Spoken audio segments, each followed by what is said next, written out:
બોટાદ શહેરમાં ભારે વરસાદને પગલે નગરપાલિકાની બેદરકારી સામે આવી છે। બોટાદના તુરખા રોડ ઉપર પાણી ભરાવાની સમસ્યા સર્જાઈ ગઈ હતી, જેને પગલે સ્થાનિકો પરેશાન થઈ ગયા હતા। તુરખા રોડ ઉપર 1.5 મહિનાથી રોડ બનાવવાની કામગીરી બંધ કરી દેવામાં આવી છે। રોડ ઉપર મોટા ખાડાઓ પડ્યા છે, જેના કારણે વરસાદી પાણી ભરાઈ રહ્યા છે। રોડ જાણે કેનાલ હોય તેવા દ્રશ્યો જોવા મળે છે। નગરપાલિકાની કામગીરીને લઈને સ્થાનિકોમાં રોષ ફેલાયો છે।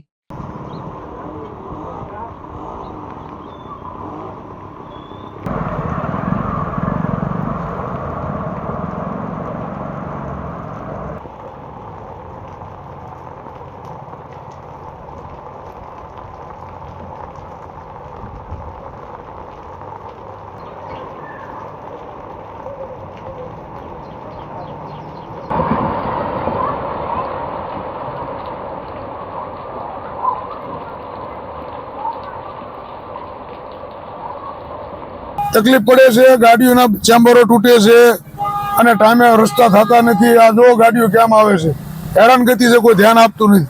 આ રોડ બંધ હોવાનું કારણ શું હોય છે? હવે એ તો વહીવટતંત્ર વાળાને ખબર હોય ને।